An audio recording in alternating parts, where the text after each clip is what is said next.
My HOA Karen made one tiny mistake when she decided to destroy my life over a parking spot. She picked a fight with someone who investigates criminals for a living. So there I was at 6 a.m., steam rising from my coffee mug on my patrol car hood, getting ready for another day, keeping our county safe. The morning air carried that crisp scent of fresh dew on asphalt, and I could hear sprinklers hitting concrete driveways up and down the street. Then this woman storms across the street, designer clogs crunching on gravel, screaming about my illegal parking violation. "That eyesore doesn't belong in a family neighborhood," she shrieked, pointing at my county sheriff's vehicle like toxic waste. Little did Brenda Worthington know she just called the cops on the cops. What would you do if your HOA tried to tow your work vehicle from your own property? Drop a comment and let me know where you're watching from. I bet you have HOA horror stories that'll make this look tame. Let me paint you a picture of how I ended up in this suburban nightmare. My name's Marcus Hendricks, and 6 months ago, I was just another deputy sheriff trying to rebuild my life after losing my wife to cancer. The medical bills had eaten through our savings like a wood chipper, so when I got promoted to county sheriff, I had to trade our dream house for something that wouldn't bankrupt me. Enter Willowbrook Estates, 47 identical beige boxes where every lawn smells like chemical fertilizer and dreams go to die. The HOA brochure promised community standards and property value protection. What they forgot to mention was their resident psychopath who treated those rules like the 10 Commandments. Meet Brenda Worthington. Think soccer mom meets prison warden, with a clipboard where her soul should be. This woman iron-pressed her jeans and color-coordinated her garden tools. She'd moved here after a messy divorce, bitter about what she called her lifestyle downgrade from some McMansion suburb. Her official title was compliance coordinator, which basically meant she got paid to terrorize neighbors into submission. The woman could spot a grass blade growing half an inch too tall from 3 houses away. For 6 months, I'd been parking my patrol car in my driveway like any normal person parks their work vehicle. It's standard protocol, community visibility, rapid response, all that good stuff. Crime had dropped 15% since I moved in. Most neighbors loved having a sheriff around, but Brenda looked at my patrol car like it was a meth lab on wheels. That first morning, I figured she just didn't understand. So I explained politely about security protocols, community safety benefits, even showed her the county policy requiring take-home vehicles. "I don't care about your little policies," she replied, voice dripping with enough fake sweetness to poison a diabetic. "This is a family neighborhood with property values to maintain. That commercial eyesore violates HOA Covenant Section 4. 2.1, she said commercial eyesore, like I was parking a sewage truck in a playground. "Ma'am, this actually helps property values," I tried reasoning. "Insurance discounts, crime deterrent." "Are you threatening me?" she interrupted, whipping out her phone like she was documenting war crimes. Because that sounds like intimidation from someone who thinks his little badge makes him special. That's when it hit me. This wasn't about parking. This was about power. Brenda was a small-time dictator who needed peasants to rule, and the new guy looked like easy prey. What she didn't realize was that I'd spent 15 years studying bullies, and they all follow the same playbook. They test boundaries, escalate systematically, and always pick targets they think won't fight back. The toxic cloud of her aggressive perfume lingered in my driveway long after she'd click-clacked back to her house. My twin daughters Emma and Sophie watched from the window with worried 12-year-old faces. "Is that mean lady going to make us move again, Daddy?" Sophie asked that night. "No, sweetheart," I said, tucking her in. "Sometimes grown-ups have disagreements, but we work them out." Famous last words. 3 days later, I found the certified letter in my mailbox. Formal complaint, 72-hour deadline, copied to my department chief. Brenda had just declared war on the wrong sheriff. But here's what made me smile as I read that threatening letter. I'd just been promoted to a position with access to public records, financial databases, and investigative resources that most people can only dream of. And something about Brenda Worthington's aggressive tactics was setting off every alarm bell in my cop brain. You know that feeling when you pull someone over for speeding and they're way too nervous? That was Brenda. She was hiding something big. The certified letter arrived on a Tuesday morning with all the subtlety of a sledgehammer. Thick legal paper that crackled between my fingers, official HOA letterhead, and Brenda's signature looking like she'd practiced it in a mirror. The smell of fresh ink told me she'd probably sprinted to the post office the second her printer finished. Notice of covenant violation screamed in bold letters that could wake the dead.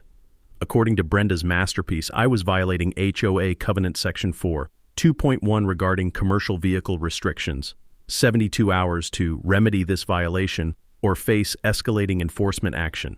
The beautiful part? She'd copied my department chief, probably hoping to get me fired. Big mistake, Brenda. I spent lunch break doing what sheriffs do, research. Turns out I'd never read the full HOA documents when I bought the house. Most people don't, which is exactly what vultures like Brenda count on. But buried in Appendix C, I remembered reading about emergency services exemptions during my academy training years ago. Sure enough, there it was. Emergency services vehicle exemption, clear as daylight. My response letter was poetry, professional, courteous, and legally bulletproof. I cited County Ordinance 2019-45, referenced State Statute 720.3051 protecting first responders, and politely suggested Miss Worthington familiarize herself with complete documentation before playing lawyer again. I'd learned that trick from watching too many courtroom dramas with my late wife. Always get your legal challenges in writing because HOAs have to follow state law whether they like it or not. Thought that would end it. Wrong. Within 48 hours, Brenda launched suburban warfare. Door to door like Paul Revere warning about British invasion, except she was warning about my dangerous precedent of parking legally in my own driveway. Her pitch was masterful property values dropping, safety concerns about weapons in cars, the classic think of the children manipulation that makes reasonable people lose their minds. By Friday, 8 signatures on her petition, 8 out of 47 households, but she presented it like unanimous neighborhood revolt.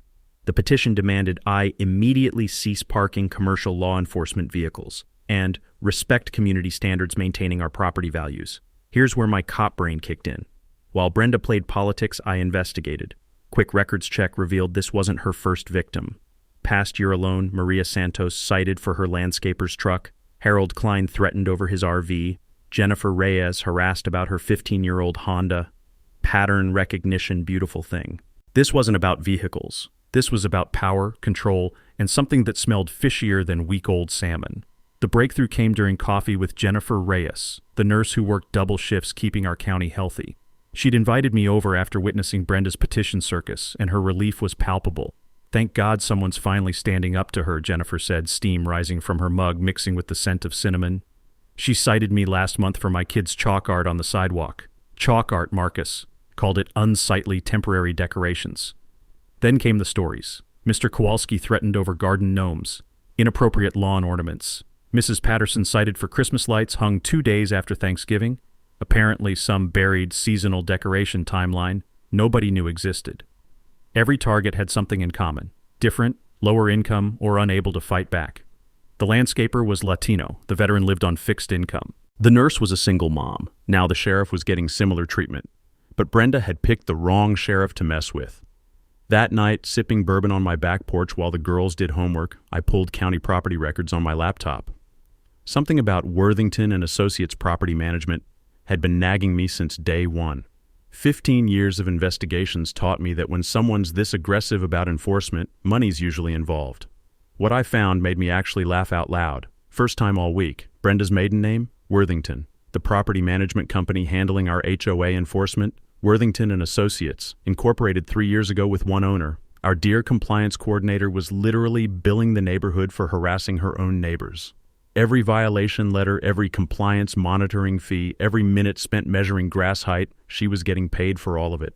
The woman had turned being a professional bitch into an actual business model. I closed my laptop and smiled at the stars. Tomorrow I'd start building a case that would make Brenda Worthington wish she'd never heard of parking enforcement. Because while she'd been playing neighborhood dictator, she'd forgotten one crucial detail. Sheriffs don't just enforce laws.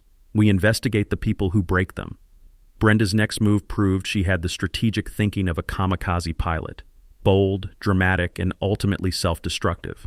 Wednesday morning, I'm watching Emma and Sophie catch the school bus when this official sedan creeps into my driveway like a hearse at a funeral. Out steps Jerry Hutchins from City Code Enforcement, looking about as comfortable as a vegetarian at a barbecue convention. "Morning, Sheriff," Jerry mumbled, avoiding eye contact. "Got a complaint about, illegal commercial activity at this address." "Someone claims you're running an unlicensed security business." I actually snorted coffee through my nose. "Commercial activity? Jerry, you realize I'm the county sheriff, right? This is my assigned patrol vehicle, not some side hustle." "Yeah, that's what I figured," he sighed, the sound mixing with morning sprinklers and my slowly dying faith in humanity. But this formal complaint specifically mentions unauthorized private security operations and weapons storage violations. I gotta check the boxes, you know? 20 minutes later, Jerry was shaking his head and climbing back into his car. No violation found, case officially closed, but not before every neighbor heading to work got a front row seat to Code Enforcement Theater starring yours truly. Brenda had timed it perfectly, maximum embarrassment during morning rush hour. "Hey, Sheriff," Jerry called through his window, voice dropping to a whisper. "Lady who filed this? She's made 6 false reports this year. Woman's got issues. 6 false reports." Suddenly Brenda's aggressive tactics made perfect sense. She was a professional complainer who'd turned harassment into an art form. That afternoon, my chief summoned me to his office, and I could smell the political pressure before I even sat down. County Commissioner Webb had received yet another complaint about my abuse of power and intimidation of concerned citizens. "Marcus, we both know this is bullshit," Chief Morrison said, his chair squeaking like a rusty gate. "But Webb's got election year nerves. She wants this resolved diplomatically before it hits social media." "Chief, I'm literally following department protocol." "I know the protocol, but maybe consider parking at the station? Drive your personal car home until this circus ends?" That's when Brenda's genius became clear. She wasn't trying to win legally. She was weaponizing bureaucracy to force surrender. Classic playground bully strategy. If you can't beat them fair, make their life miserable until they quit. Unfortunately for Brenda, she just made this personal. A sheriff who caves to HOA terrorists isn't a sheriff anyone respects. That evening, Jennifer Reyes appeared at my door carrying a casserole that smelled like angels had been cooking and wearing an expression that could cut glass. "Emergency neighborhood meeting," she announced. "My kitchen, 8 o'clock. Time to stop pretending this is normal." 7 neighbors showed up, practically a suburban revolution. The Kowalskis, Jennifer, the Pattersons, Maria Santos, even Dr. Kim, who usually avoided human contact like it was contagious. "She's systematically destroying all of us," Maria said, exhaustion dripping from every word. "Last week she measured my fence with an actual ruler, 2 inches too tall apparently." "Garden gnome Gestapo," Mr. Kowalski added with bitter humor. 37 years collecting those little guys, now they're aesthetic violations threatening property values. The stories flowed like confession at Sunday service. Brenda had weaponized every HOA rule imaginable. Pool furniture, improperly positioned, mailbox numbers, wrong font, holiday decorations, excessive and garish. Each violation came with helpful suggestions about preferred contractors who could fix the problems. My cop brain started connecting dots. Wait, she's recommending specific contractors for every violation? "Gets better," Dr. Kim said quietly. "I researched the landscaping company she recommended for my overgrown bushes. Worthington Landscape Solutions, same owner as our property management company." The room went dead silent except for the hum of Jennifer's refrigerator. Holy shit. Brenda wasn't just getting paid to find problems. She was getting paid to solve them too. Create the violation, recommend the solution, collect fees on both ends. It was beautiful in its simplicity and absolutely criminal in its execution. I remembered something from a financial crimes seminar I'd attended last year. When someone systematically creates problems to sell solutions, that's not harassment anymore. That's organized fraud, possibly racketeering if the pattern's broad enough. "Here's what happens next," I said, feeling that electric tingle when a case cracks wide open. "Everyone documents everything, every violation notice, every contractor recommendation, every interaction. We're building a federal case here." Because while Brenda thought she was playing neighborhood politics, she'd actually been running a criminal enterprise right under a sheriff's nose. False police reports, mail fraud, contractor kickbacks, conflict of interest violations. The woman had committed enough felonies to earn her own wing at county lockup. As neighbors filed out, Jennifer grabbed my arm. "Thank you for fighting this." "Trust me," I said, staring at Brenda's perfectly manicured house. "The fight's just beginning." Friday morning brought Brenda's nuclear option, delivered with all the subtlety of a brick through a window. Emergency HOA board meeting. The notice practically glowed from every mailbox, fluorescent yellow paper that could guide aircraft to safety. 48 hours notice, scheduled for Tuesday at 2 p.m. when normal people work for a living. The agenda was masterfully vague. Immediate action required regarding ongoing covenant violations and community safety concerns. Translation: Brenda's personal firing squad was locked and loaded. The timing was surgical precision. Tuesday afternoon meant most neighbors would be earning paychecks while retirees and Brenda's hand-picked minions decided my fate. I'd seen this playbook in domestic violence cases. isolate the target, control the environment, then strike when they can't fight back. Unfortunately for Brenda, she'd forgotten that sheriffs don't punch time clocks. Monday night, I channeled my inner spy and conducted reconnaissance. A casual drive past Dr. Pemberton's McMansion revealed a war council in session, multiple cars in the driveway, living room lights blazing, and Brenda visible through the window gesticulating like she was conducting an orchestra of destruction. The expensive scotch and desperation were probably thick enough to bottle. Tuesday arrived with humidity that could drown a fish. The community center felt like a funeral parlor, industrial carpet reeking of pine sol, fluorescent lights buzzing like angry wasps, and folding chairs arranged in an execution formation. 12 people showed up. 12 out of 47 homeowners, half of them board members or their personal cheerleaders. Brenda had orchestrated this kangaroo court with the precision of a Swiss watchmaker. Her PowerPoint presentation belonged in a museum of propaganda. Slides screaming about plummeting property values, fabricated statistics claiming 15% drops due to my military-style vehicle presence, and photos of my patrol car shot from angles that made it look like a tank parked at a daycare. "Think of our precious children," she wailed, voice dripping with maternal concern that could have cured drought. "We have weapons and surveillance equipment in our peaceful family neighborhood. What kind of message does that send to potential buyers?" The woman could have convinced vegetarians to buy steakhouses. When my turn came, I kept it professional. Calm demeanor, factual presentation, legal citations that would survive appellate review. I reminded everyone about state exemptions, federal protections for first responders, and the measurable crime reduction they'd enjoyed since I arrived. 0 break-ins in 6 months, I said, letting that marinate. 0 vandalism, 0 drug activity, 0 domestic violence calls. Pure coincidence, I'm sure, but democracy runs on numbers, and Brenda owned the math. 3-2 vote implementing daily fines of $500 for continued willful violation of community standards. Kowalski's voted against like decent humans. Pemberton and the Ashfords voted with their puppet master, and the 5th board member mysteriously developed a family emergency.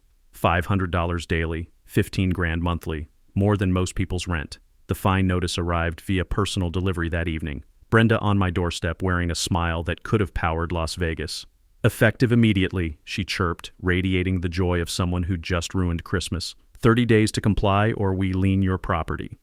That's when her true strategy crystallized. This wasn't about parking compliance. This was financial warfare designed to force me out of the neighborhood entirely.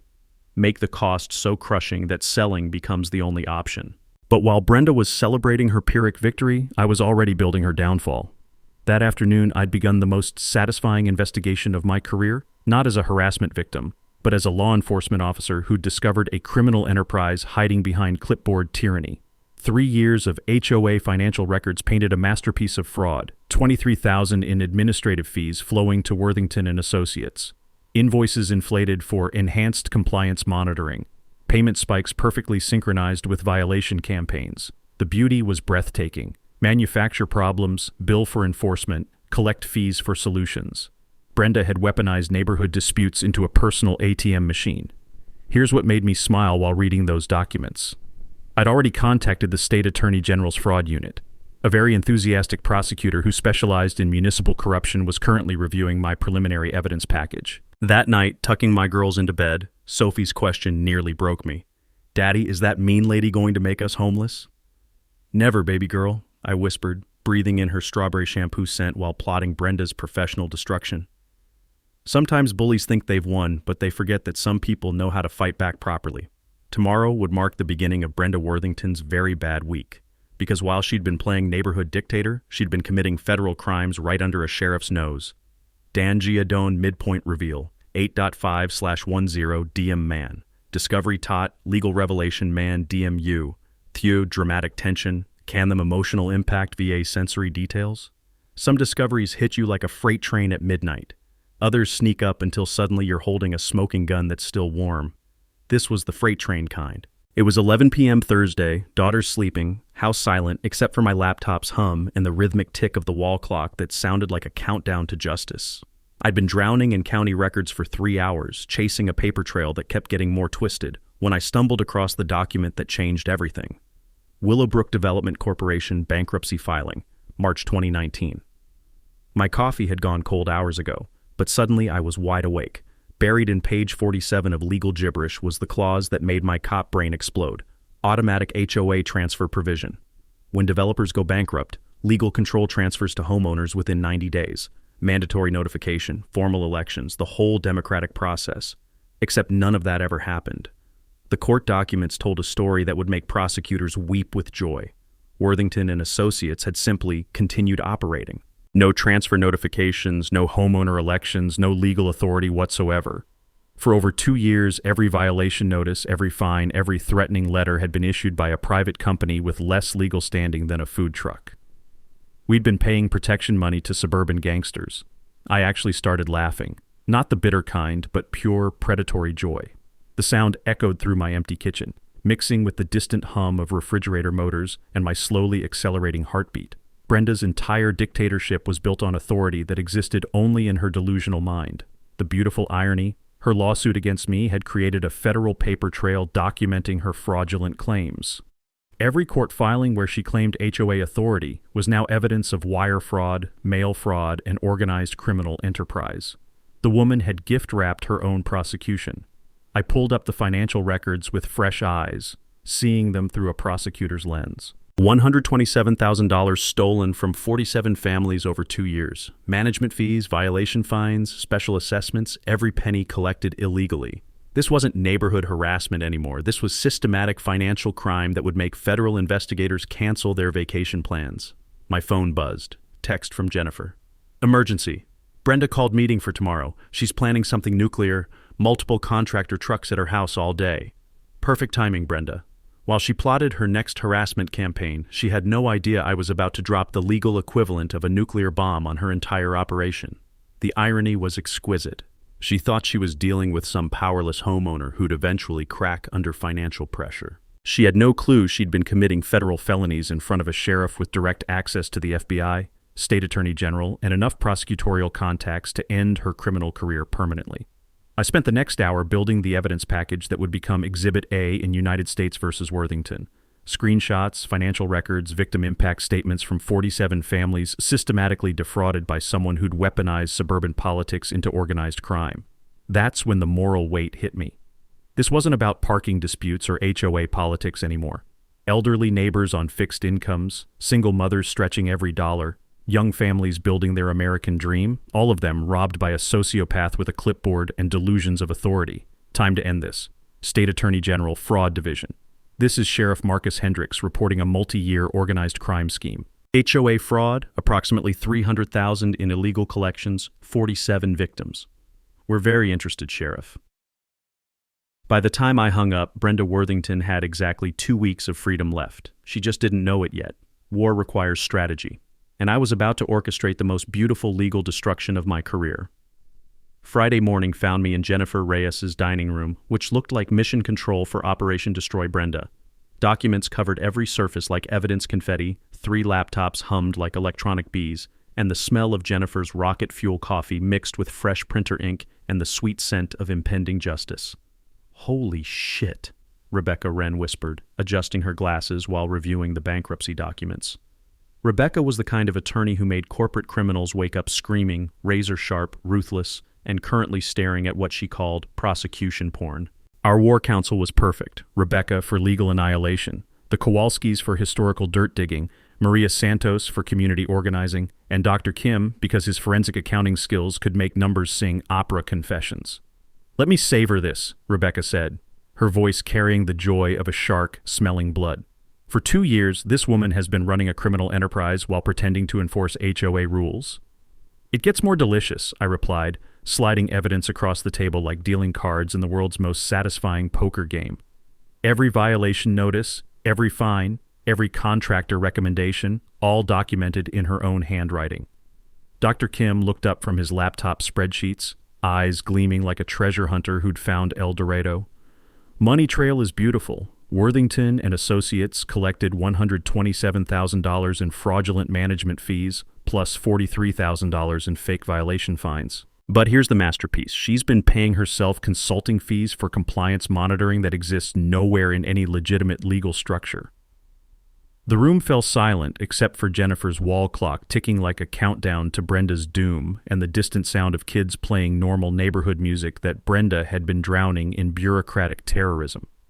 "What about her contractor scam?" Maria asked, anger sharpening her voice like a blade. "Worthington Landscape Solutions, Worthington Home Repairs, Worthington Seasonal Decorating," I read like announcing lottery numbers. "Same owner, same address, same criminal mastermind. She's been manufacturing violations to funnel work to herself." Rebecca actually laughed, the sound mixing with afternoon breeze through kitchen windows and my growing excitement. "RICO violations, mail fraud, wire fraud, organized criminal enterprise. This bitch is looking at federal vacation time in orange jumpsuits." But we weren't just building criminal cases. We were planning community liberation that would end Brenda's dictatorship while protecting every family she'd robbed. "Annual HOA meeting is Tuesday," Jennifer announced, consulting her calendar like a general planning D-Day. "She has to present financial reports under her own fake bylaws." "Perfect," I grinned, feeling that electric anticipation when prey walks into perfectly set traps. We let her present fraudulent financials to the entire community, with state investigators recording every lie. Mr. Kowalski, quietly organizing documents like a librarian of justice, looked up with treasure hunter eyes. "Original developer's bankruptcy attorney will testify that no legitimate HOA transfer occurred, ever." "Meanwhile," Rebecca added, cracking knuckles like a pianist preparing for Carnegie Hall, "I'm filing emergency injunctions freezing all Worthington accounts. Can't let her shred evidence or flee to non-extradition countries." Dr. Kim's calculator had been working overtime, and his numbers made everyone lean forward. "Full restitution plus punitive damages equals approximately $425,000 community recovery, plus criminal penalties putting her away for 5 to 10 years. The moral weight settled over us like evening shadows. We weren't just stopping neighborhood harassment. We were dismantling organized crime that had systematically robbed 47 families. "Final nail in the coffin," I said, producing evidence that would make prosecutors weep with gratitude. Her board application financial disclosures. She concealed ownership of the management company, violating state ethics laws and making every action voidable. Rebecca clapped like she'd just witnessed a perfect execution. Conflict of interest, breach of fiduciary duty, fraudulent concealment. This woman violated every law except gravity. As our strategy session concluded, satisfaction flowed through me like warm bourbon. 3 hours building an airtight case that would protect our community and end Brenda's criminal career with prejudice. "What happens to the HOA afterward?" Jennifer asked, gathering papers while sunset painted everything golden. "We rebuild it properly," I replied, imagining legitimate democracy replacing suburban fascism. Real elections, transparent finances, rules serving community instead of enriching sociopaths. Maria smiled for the first time in months, the expression transforming her face like sunrise after endless night. "A neighborhood where people help instead of terrorize each other." "Exactly," I said, already planning the Willowbrook Community Safety Scholarship we'd fund with recovered criminal proceeds. Sometimes you demolish corruption before building something beautiful. Tuesday couldn't come fast enough. Monday morning brought Brenda's victory lap, and she performed it with all the grace of a peacock on steroids. Her Facebook post appeared at exactly 7 a.m., timed perfectly for maximum morning commute visibility. Finally, after months of battling entitled government employees who think badges make them special, justice prevails. Sheriff forced to comply with community standards, property values protected, #community first #, noon above the law. The post had already collected 43 likes and 16 comments from people who clearly enjoyed watching authority figures get their comeuppance. The smell of digital blood in the water was attracting sharks from neighboring subdivisions. But Brenda wasn't finished flexing her imaginary muscles. By noon, 6 more violation notices had appeared throughout the neighborhood like poisonous mushrooms after rain. The Pattersons got cited for excessive holiday lighting. Apparently their modest Christmas display violated some buried seasonal decoration timeline. Maria Santos received a formal complaint about her mailbox numbers being incorrect font specification. Even gentle Dr. Kim found himself accused of unauthorized lawn modifications for planting roses without written approval. The woman was drunk on power and completely oblivious to the federal noose tightening around her neck. Tuesday brought the sabotage attempt, and it was so amateur it would have been funny if it wasn't criminal. I discovered the damage at 6 a.m., my patrol car's paint keyed in long, angry scratches that caught the morning light like scars. 2 tires slashed with what looked like box cutter precision, the radio antenna bent at an unnatural angle, and someone had apparently tried to break the rear window with a rock before giving up. The perpetrator had about as much stealth as a marching band. Mrs. Henderson next door had caught the whole thing on her security camera. 17-year-old Bradley Pemberton, son of our esteemed board member, skulking around my driveway at 2 a.m. like a discount ninja. Little bastard thought he was being clever, I muttered, watching the footage over coffee that tasted like vindication. The kid had even left a clear face shot when he looked directly at the camera, apparently unaware that most security systems record in night vision. My department's response was swift and professional. Bradley found himself in juvenile detention by 10 a.m., facing charges for vandalism of government property, criminal mischief, and destruction of emergency services equipment. His father's frantic calls to handle this quietly fell on deliberately deaf ears. Funny how quickly people discover respect for law enforcement when their own kids need legal mercy. Wednesday brought the political pressure campaign, orchestrated with the precision of someone who'd clearly done this before. Chief Morrison called me into his office wearing the expression of a man who'd rather be anywhere else. The county commissioners had received multiple complaints about my ongoing harassment of concerned citizens and misuse of public resources for personal vendettas. "Marcus, I know this is bullshit," he said, his chair squeaking like rusty hinges under political stress. "But Commissioner Webb is facing re-election and she's getting heat about police accountability from whoever's been calling her office. Sir, I'm literally following department protocol while being systematically harassed by someone running a criminal enterprise. I understand that, but maybe consider taking leave until this resolves? Just a few days to let temperatures cool?" That's when I realized Brenda's strategy was working perfectly. She'd weaponized public perception, political pressure, and bureaucratic cowardice to isolate me professionally while building her case for complete neighborhood domination. Unfortunately for Brenda, she'd made one critical miscalculation. She thought she was playing political chess with a local sheriff who'd eventually cave to pressure. She had no idea she'd been committing federal crimes in front of someone with direct access to the FBI's white-collar crime unit. That afternoon brought the media blitz, Brenda's interview with Channel 7 News, scheduled during prime dinner hour viewing. She'd positioned herself as the brave citizen standing up to police corruption and government overreach in suburban America. "This sheriff thinks his badge makes him above community rules," she told reporter Madison Walsh, her voice quivering with practiced indignation.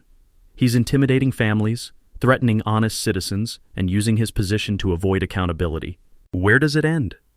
The interview was a masterpiece of manipulation, selective quotes, emotional appeals, and carefully edited footage that made me look like some kind of suburban dictator. By 7 p.m., the story was trending on local social media with hashtags like #badgeprivilege and #HOA heroes.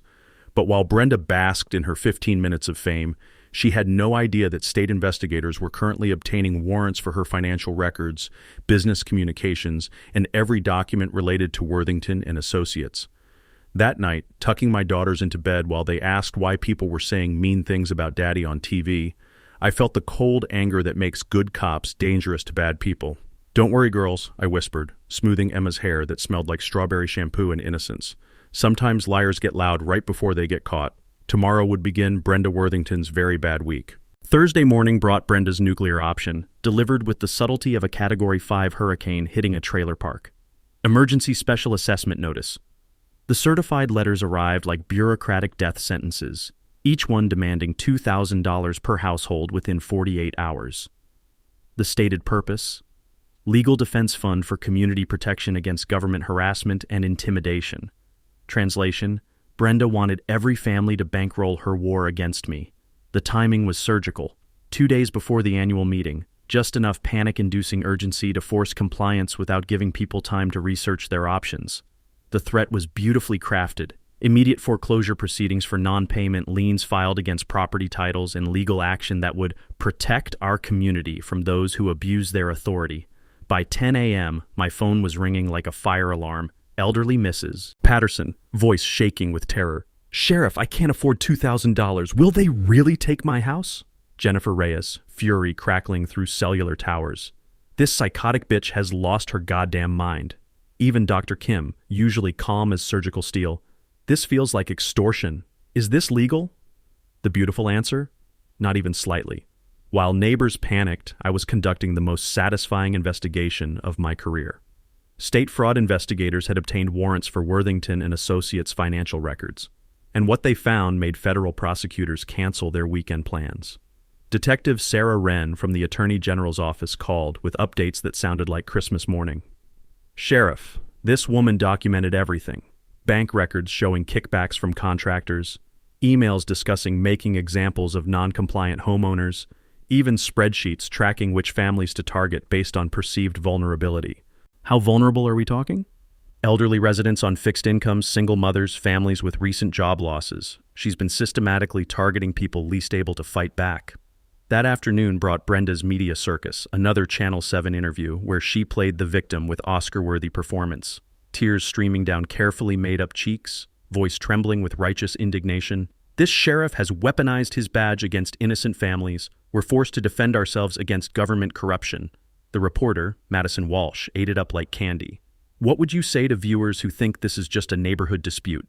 This is about American values," Brenda sobbed, dabbing her eyes with tissues that probably cost more than most people's lunch. "When law enforcement thinks they're above the rules that govern everyone else, democracy dies. We're fighting for every homeowner in America." Pure theater, perfectly timed for maximum emotional impact.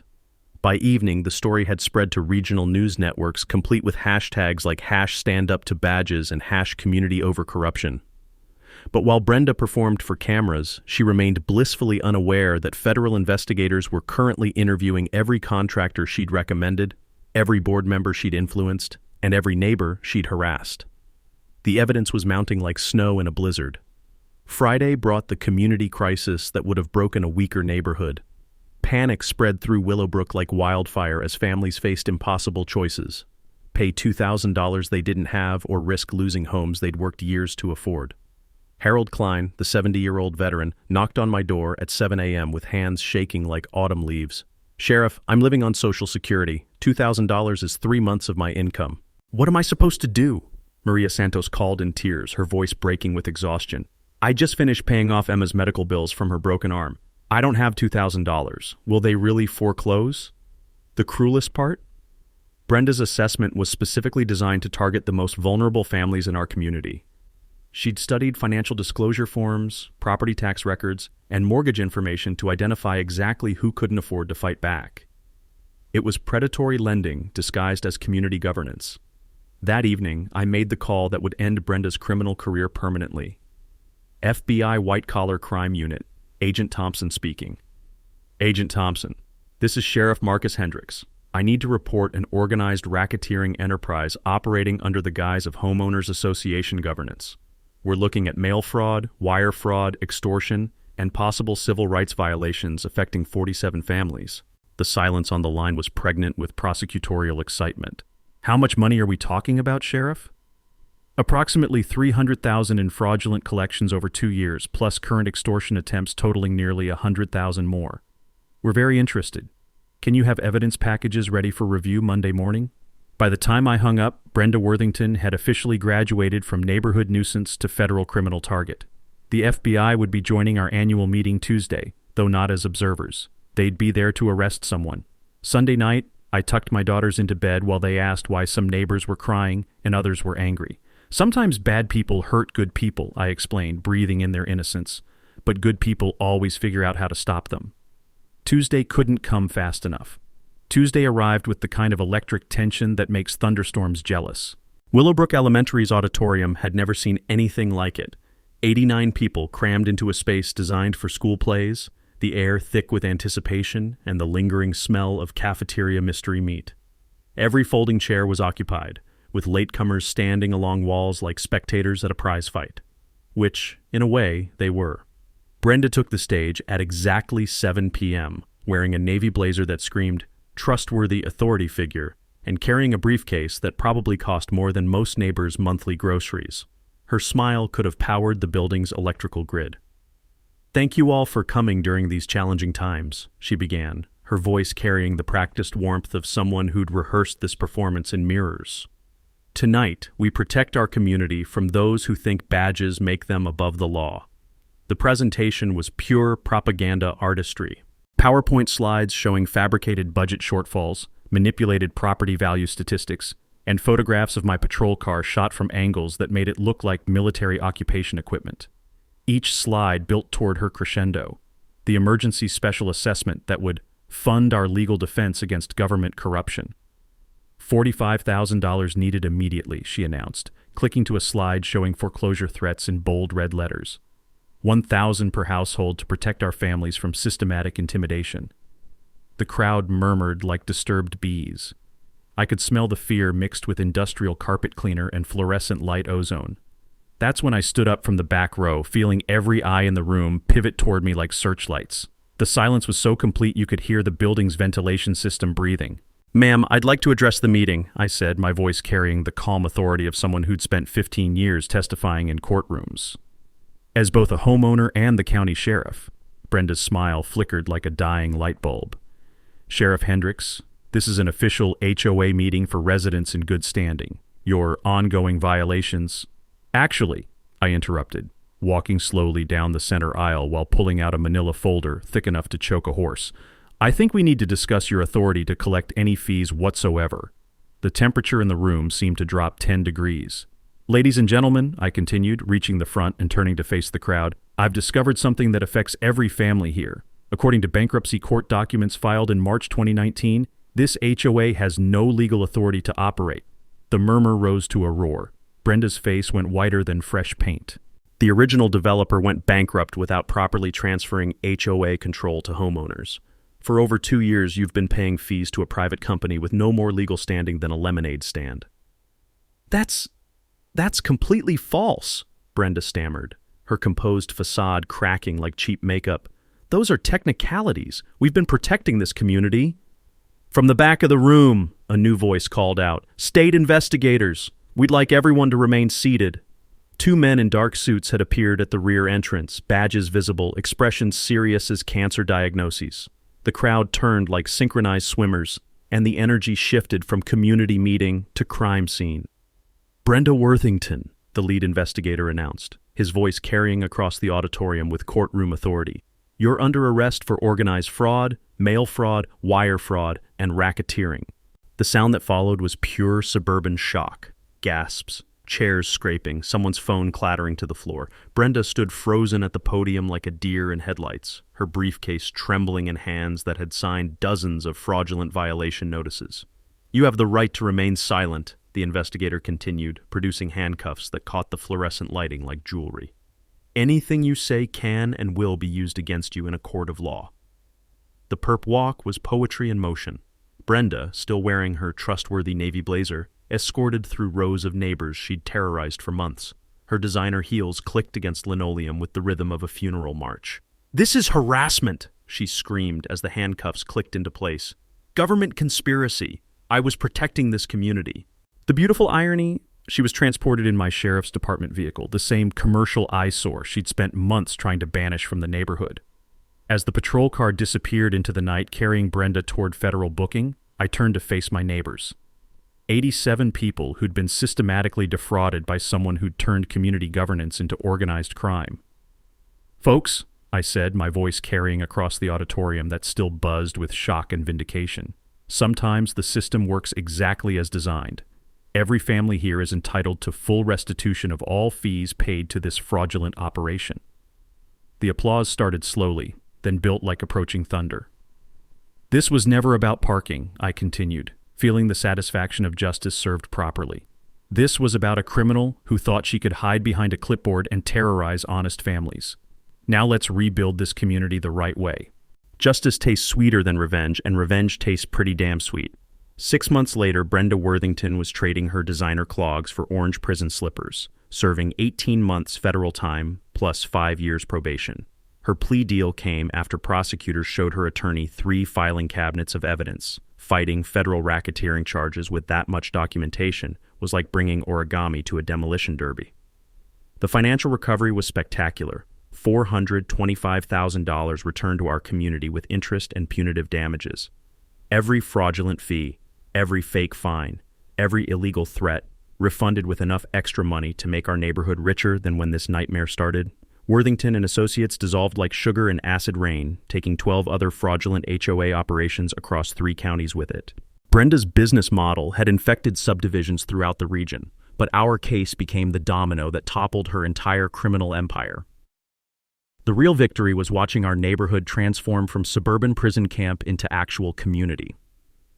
Our new HOA election drew 45 of 47 eligible voters, democracy so overwhelming it made political scientists weep with joy.